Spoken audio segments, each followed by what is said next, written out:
didn't set light to his hair. So if his hair was up when he came in, me and Steve were like, oh, fuck it. That's today. It's going to be kind of like half an hour of him rushing around, you know, playing this on the keyboard, playing this on the singing, and then going again. If his hair was down, then it was probably going to be pretty good.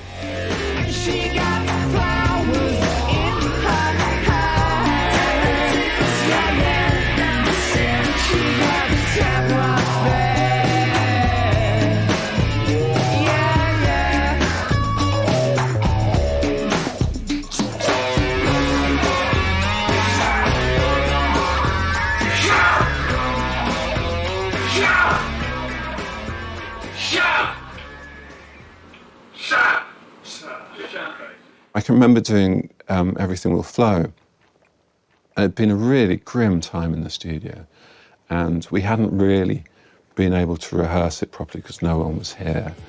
And, you know, Brett and Richard especially couldn't really talk to each other because what they wanted but seemed to be completely different things.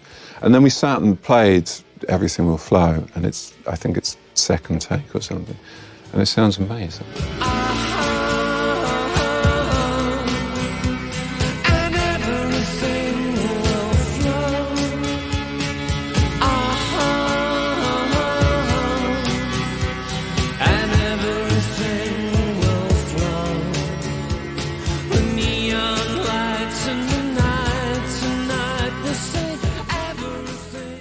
Well, first of all, there was my addiction.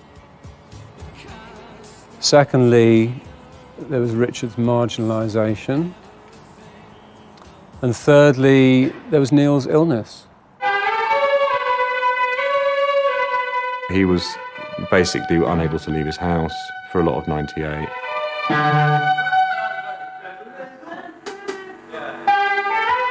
He just suddenly couldn't do anything. And everyone was kind of, what the fuck's wrong with him? In my mind, it was connected to the tour fatigue of coming up, you know, the physical length of that tour and how exhausting it was. I don't think that helped, put it that way.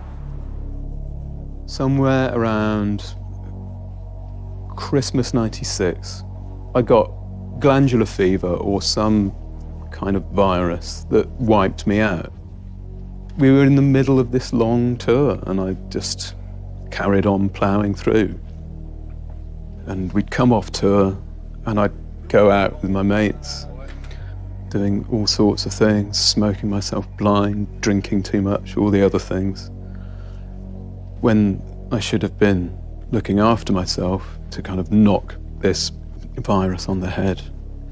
And I'd get a little cold and be wiped out, and there would be a time where I'd just spend weeks in bed.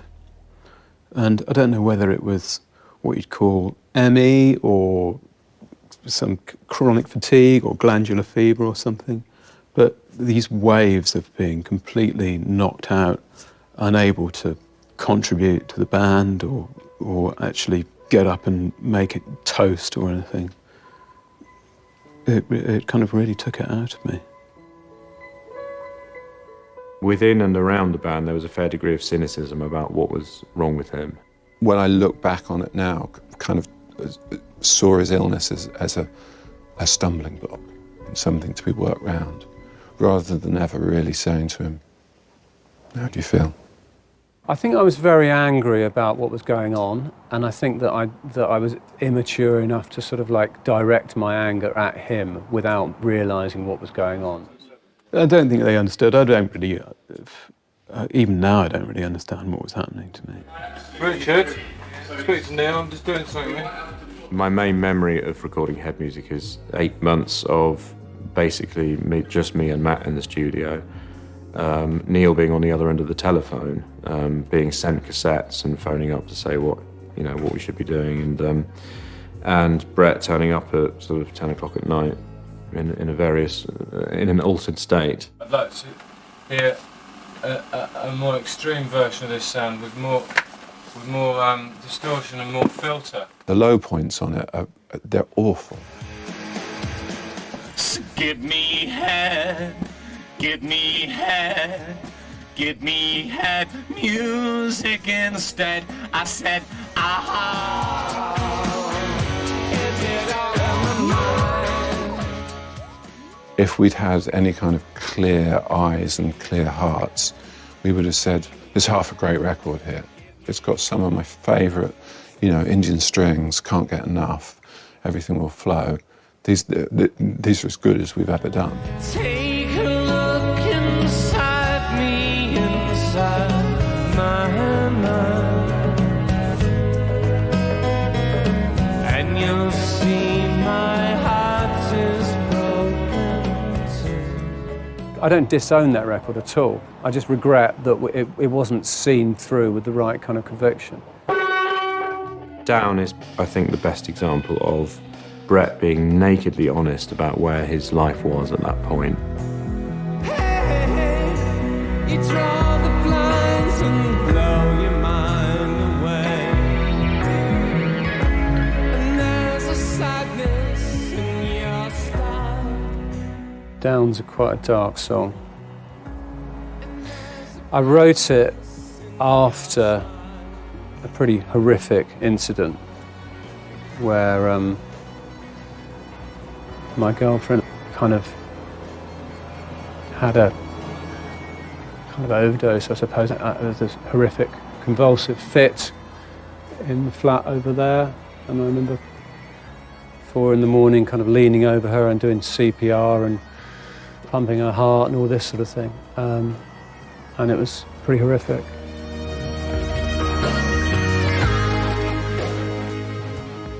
That was the low point. That was the turning point for me. I suddenly saw what I was doing to myself, and I saw how I was throwing my life away, and I saw it with perspective. And from then on, even though it wasn't a clean break, I managed to claw my way out of the pit and, yeah, get myself clean again, get myself healthy again.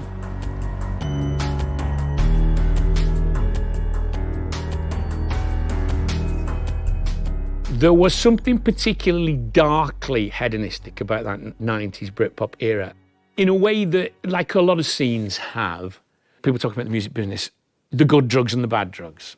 The music industry eats its young, it always does, it doesn't mind. You know, it's very happy for Suede to take a lot of drugs and have a drug album and for them to disappear because there's another one in the pipeline. At least there used to be in the 90s and now there's not anymore. You know, and that's why as an industry, they sort of disappear, they didn't take care of people. You know, there's an awful lot of casualties in the music industry in lots of different ways. I'm not sure we would have listened to anyone. That's the trouble. We're responsible, you know what I mean?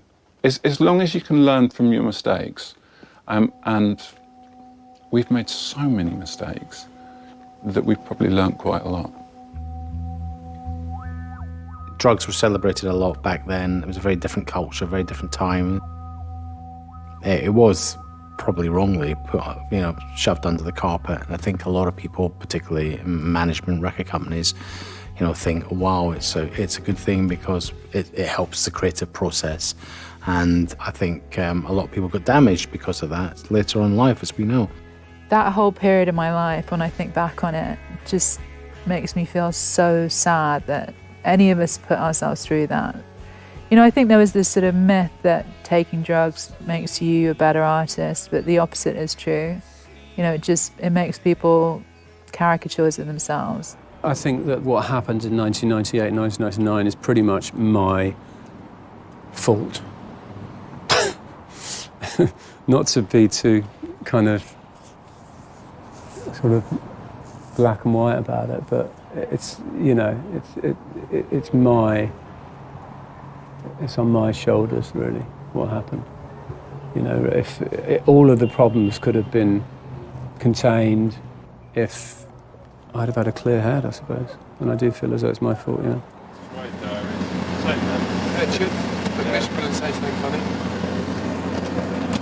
On the road, again. Once the Head Music Tour was out of our system and we started writing in early 2000, Brett was clean, but we were struggling. We were running out of energy and struggling to come up with ideas. And then Neil decided that he couldn't really